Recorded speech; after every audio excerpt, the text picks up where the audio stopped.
शुरू करता हूँ अल्लाह के नाम से जो निहायत ही मेहरबान और बड़ा रहम करने वाला है। मेरा नाम है उसामा वली और मैं हूँ आपका फिजिक्स इंस्ट्रक्टर। आज एक नई वीडियो के साथ आपके साथ हाजिर हुआ हूँ। वो टॉपिक है स्केलर्स एंड वेक्टर। इस वीडियो में हम ये जानेंगे कि ये स्केलर्स और वेक्टर क्या होते हैं। तो चलो डिफिनीशन की तरफ चलते हैं। Scalars, a physical quantity which can be completely introduced only by its magnitude and its proper scalar quantity एक ऐसी क्वांटिटी होती है जिसको डिस्क्राइब करने के लिए हमारे साथ मैग्नीट्यूड और इसके साथ साथ प्रॉपर यूनिट्स की जरूरत होती है। कैसे? जैसे कि एग्जांपल के साथ समझा देता हूँ। मैं एक दुकानदार के पास जाता हूँ और मैं कहता हूँ कि यार मुझे कपड़ा चाहिए, और वो मुझसे कहेगा कि आपको कितना कपड़ा चाहिए, तो मैं इसको बता दूंगा कि यार मुझे 50 मीटर कपड़ा चाहिए, 50 मीटर कपड़ा चाहिए। तो ये जो 50 मैंने बता दिया है ना, ये मेरे साथ क्या आ गया? ये मेरे साथ आ गया मैग्नीट्यूड, मिकदार आ गया। तो मैंने उसको 50 क्या बताया? 50 मीटर बता दिया, और ये मीटर मेरे साथ क्या गया? यूनिट। तो मैंने उसको क्या कहा? मैंने एक फिजिकल क्वांटिटी डिस्क्राइब नहीं की। एक फिजिकल क्वांटिटी को डिस्क्राइब करने के लिए, फिजिकल क्वांटिटी क्या थी? मैं जो कपड़ा मांग रहा था, तो क्या ये फिजिकल क्वांटिटी होती क्या? इससे पहले लेक्चर मैंने आपको समझा दिया था कि फिजिकल क्वांटिटी वो क्वांटिटी होती है जिसको हम किसी इंस्ट्रूमेंट के जरिए मेजर कर सके। तो चलो मैंने यहाँ पे बता दिया ना कि ये एक कपड़ा जो मैं मांग रहा हूँ दुकानदार से, तो मैं इनसे कहता हूँ कि यार मुझे 50 मीटर कपड़ा चाहिए। तो 50 क्या बताया? ये मैग्नीट्यूड बता दिया, और मीटर क्या बता दिया? ये यूनिट बता दिया। तो मैंने उन दुकानदार को कंप्लीटली ये इंट्रोड्यूस कर दिया कि यार मुझे इतना कपड़ा चाहिए। तो ये क्या मेरे साथ आ गया? ये मेरे साथ आ गई स्केलर क्वांटिटी। तो स्केलर क्वांटिटी क्या होती है एक बार और समझा देता हूं कि एक ऐसी फिजिकल क्वांटिटी जिसको हम डिस्क्राइब करने के लिए प्रॉपर मैग्नीट्यूड और इसके साथ साथ प्रॉपर यूनिट की जरूरत होती है। तो ऐसी क्वांटिटी को हम क्या कहते हैं? ऐसी क्वांटिटीज को हम कहते हैं स्केलर क्वांटिटी। एग्जाम्पल इसमें क्या आते हैं? एग्जाम्पल इसमें आता है टाइम क्या होता है? चलो मैं एक एग्जांपल के साथ आपको समझा देता हूँ कि मैं यहाँ पे खड़ा और मैं किसी बंदे से पूछ लेता हूँ कि यार मैं यहाँ पे कितने देर से खड़ा हूँ। तो मुझे टाइम देता है, सर आप तो आपके यहाँ पे आप 60 सेकंड्स हो गए, 60 सेकंड्स हो गए। तो ये 60 क्या हो गया? ये 60 मेरे साथ मैग्नीट्यूड आ गया, और ये सेकंड जो उन्होंने बता दिया ये यूनिट आ गया। तो उन्होंने मुकम्मल तौर पर मुझे आगाह कर दिया ना, कंप्लीटली मुझे इंट्रोड्यूस कर दिया ना। तो ये कंप्लीटली इंट्रोड्यूस करने के लिए एक क्वांटिटी को जिसमें को मैग्नीट्यूड और प्रॉपर यूनिट्स की जरूरत है, इसी क्वांटिटी को हम क्या कहते हैं? Scalar quantity. तो टाइम आ गया ना, 60 उन्होंने मुझे बता दिया, तो 60 क्या हो गया? मैग्नीट्यूड आ गया। सेकंड्स बता दिए, यूनिट भी बता दिए, कंप्लीटली सिस्टम को इंट्रोड्यूस किया गया। तो ये क्या गया? टाइम हमारे साथ एक स्केलर क्वांटिटी है। चलो मास को तरफ देता हूं। मैं कहता हूं कि यार इस चीज का मास क्या है? तो वो मुझे कहता है कि ये तो 60 kg है, 60 kg। तो ये 60 kg जब वो मुझे बता देता है तो मुझे कह दो कि ये एक फिजिकल क्वांटिटी कंप्लीटली डिस्क्राइब हो गई। अगर मैं आपसे कहता हूं कि यार इस चीज की मास क्या है इस चीज का, तो आप मुझे कहते हैं कि सर ये तो 35 kg है। तो मैं कंप्लीटली आगाह हो गया, मैं कंप्लीटली समझ गया ना। दो टर्म से आपने एक मुझे 35 बता दिया, एक आपने मुझे केजी बता दिया। तो 35 क्या आ गया? ये मैग्नीट्यूड आ गया। ये केजी क्या आ गया? ये आपने मुझे यूनिट्स भी बता दी। तो आपने मुझे कंप्लीटली आगाह कर दिया उस फिजिकल क्वांटिटी से। तो ऐसी क्वांटिटी को हम क्या कहते हैं? Scalar quantity. तो मास में हमारे साथ क्या आ गया? स्केलर क्वांटिटी आ गई ना, ये केजीस का यूनिट है। अब एनर्जी, मैं कहता हूं कि यार ये एक चीज है, इसमें इतना एनर्जी है। लेट्स सपोज मैं कहता हूं कि यार ये एक शेक है या एक ड्रिंक्स है, इसमें 60 जॉल्स एनर्जी है। लेट्स सपोज मैं बता देता हूं। तो 60 उन्होंने क्या बताया? ये 60 जो जॉल्स आता है ना, ये 60 हमारे साथ मैग्नीट्यूड आ गई, और इसके साथ ये जॉल जो बता दिया ये क्या हो गया? ये उन्होंने मुझे बता दिया एनर्जी का यूनिट। तो एनर्जी हमारे साथ क्या है?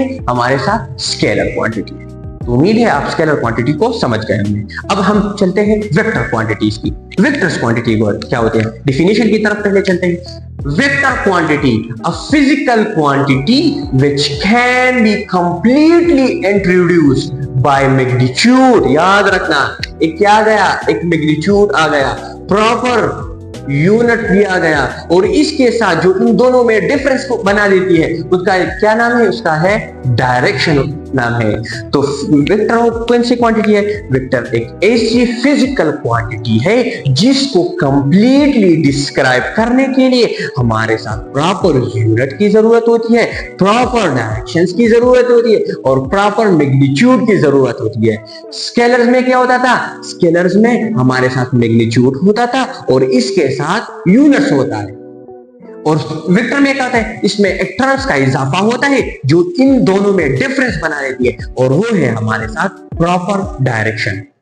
तो याद रखना, वेक्टर एक फिजिकल क्वांटिटी है जिसमें हम एक फिजिकल क्वांटिटी को डिस्क्राइब करने के लिए प्रॉपर डायरेक्शन, प्रॉपर मैग्नीट्यूड और प्रॉपर यूनिट की जरूरत होती है। ऐसी क्वांटिटी, फिजिकल क्वांटिटी को हम कहते हैं वेक्टर क्वांटिटी। एग्जांपल की तरफ चलते हैं। एग्जांपल उन्होंने मुझे दिया है फोर्स। फोर्स कैसा एक वेक्टर क्वांटिटी है।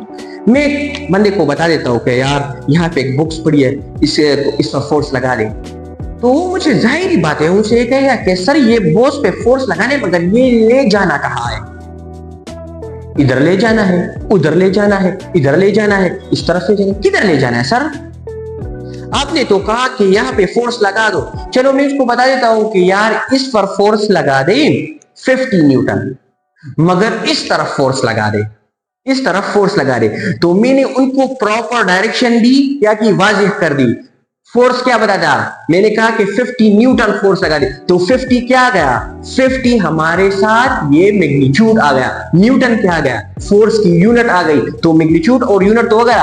अब हमारे साथ कौन सा चीज बाकी है वेक्टर को रिप्रेजेंट करने के लिए, डायरेक्शन। तो मैंने कहा कि इस तरफ फोर्स लगा दी, इस तरफ ले जाना है, तो मैंने इसको कंप्लीटली वाज़िह कर दिया और वो समझ गया इसको यहां से फोर्स ले जाएगा, यहां से वो उस पर फोर्स लगाएगा। मैंने उनको मैग्नीट्यूड भी कंप्लीटली डिस्क्राइब कर दी, मैंने उनको यूनिट भी कंप्लीटली डिस्क्राइब कर दिया, मैंने उनको डायरेक्शन भी कंप्लीटली बता दी, तो वो समझ गया कि इस तरफ ले जाना है। तो फोर्स हमारे साथ क्या गया, फोर्स हमारे साथ एक वेक्टर क्वांटिटी आ गई। इसके साथ हमारे साथ डिस्प्लेसमेंट, ये आप अगले टॉपिक्स में इंशाल्लाह मैं आपको इस पर कंप्लीटली वीडियो बनाऊंगा और कंप्लीटली आप समझ जाएंगे इसे। डिस्प्लेसमेंट क्या होता है, डिस्प्लेसमेंट ये मेरे साथ एक पॉइंट है, ये दूसरा पॉइंट है, इसको मैं ए बता दूं, ये बी हो गया। अब मैं कहता हूं कि यहां से बी तक आना है, तो ये ऐसा भी आ सकता है, इस तरफ भी आ सकता है, इसके कई पाथ्स हैं, मगर एक कोई शख्स यहां से डायरेक्ट इनडायरेक्ट इस जगह पर आ जाता है,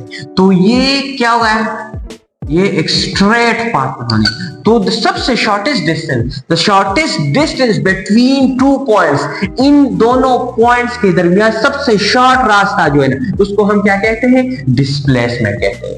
अगर मैं एक स्टूडेंट से कह देता हूं कि यार यहां से आप स्ट्रेट जाए और मेरा बुक ले आए, स्ट्रेट जाए और मेरा बुक ले आए, तो मुझसे कहेगा सर, और मैं ये भी कह दूं कि यहां से स्ट्रेट 50 मीटर जाना है और मेरा बुक ले आना है, वो मुझे कहते हैं कि सर आपने तो मुझे 50 मीटर स्ट्रेट जाने को कहा है, मगर स्ट्रेट किधर, लेफ्ट जाना है, राइट जाना है, अप जाना है, डाउन जाना है, किधर जाना है? मैंने डायरेक्शन कंप्लीटली वाज़िह नहीं की। अगर मैंने इसको कंप्लीटली वाज़िह नहीं की तो वो मेरा बुक नहीं ले आ सकता। अगर मैंने ये बता दिया कि आप 50 मीटर जाए टुवर्ड्स नॉर्थ और मेरा बुक ले आए, तो वो कंप्लीटली अंडरस्टैंड हो गया और मेरे बुक को ले आएगा। तो याद रखना, ये मेरे साथ जो डिस्प्लेसमेंट हो गई यहाँ पे, इससे हमें ये पता चला कि ये एक वेक्टर क्वांटिटी है और इसमें भी डायरेक्शन की जरूरत होती है। चलो अब हम वेक्टर को रिप्रेजेंट करने के लिए, अब हम अगर हमने स्केलर्स और वेक्टर को जान लिया, तो अब हम इसको रिप्रेजेंट कैसे करेंगे? तो याद रखना, हमारे साथ वेक्टर रिप्रेजेंटेशन के 2 टर्म्स होते हैं, वन इज सिंबॉलिक रिप्रेजेंटेशन और वन इज ग्राफिकल रिप्रेजेंटेशन। इन 2 तरीकों से हम वेक्टर्स को क्या करते हैं, रिप्रेजेंट कर देते हैं। चलो हम पहले चलते हैं सिंबॉलिक रिप्रेजेंटेशन की तरफ। सिंबॉलिक रिप्रेजेंटेशन क्या होता है? एक वेक्टर को सिंबल्स के जरिए रिप्रेजेंट करना, इसको हम क्या कहते हैं, symbolic representation. Symbolically a vector can be represented by capital letter से या आर स्मॉल लेटर से भी रिप्रेजेंट होता है, और एरो ओवरहेड, और या इसके ऊपर एरो लगा देना है।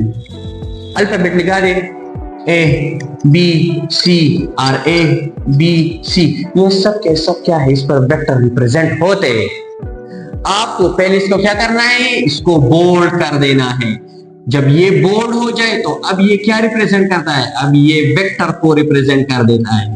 याद रखना, अगर इसके ये बोल्ड ना हुए तो ऐसा ए लिख दे और इस पर एरो लगा दे इसके ऊपर, तो ये क्या रिप्रेजेंट करेगा, ये भी वेक्टर रिप्रेजेंट करेगा। ये भी वेक्टर, ये बोल्ड लेटर है, ये भी वेक्टर को रिप्रेजेंट करता है। ये इस ए है, इसके ऊपर एक एरो है छोटा सा, ये भी वेक्टर को रिप्रेजेंट करता है। तो ये क्या, ये सिंबॉलिक रिप्रेजेंटेशन है। सिंबल्स के जरिए वेक्टर को हमने इसके रिप्रेजेंट कर दिया। अब हम चलते हैं दूसरी टाइप की तरफ, वो ग्राफिकल रिप्रेजेंटेशन है, ग्राफ के थ्रू रिप्रेजेंट करना। डिफिनेशन पे चलते हैं। Graphical vector can be represented by एक एरो के जरिए। Length of the arrow show the magnitude and the head can show the direction. आपने एक एरो लेना है, लेट्स सपोज इधर हमारे साथ क्या आ रहा है, ये मैंने कहा कि इसको हम ग्राफिकल रिप्रेजेंटेशन कहते हैं। एक एरो है, इसका ये टेल है और इसका ये हेड है। ये टेल क्या रिप्रेजेंट करता है, ये टेल रिप्रेजेंट करता है मैग्नीट्यूड को, और ये हेड क्या रिप्रेजेंट करता है, ये हेड रिप्रेजेंट करता है डायरेक्शन को। तो हमने ग्राफिकली वेक्टर को किस चीज से रिप्रेजेंट कर दिया, एक एरो के साथ रिप्रेजेंट कर दिया।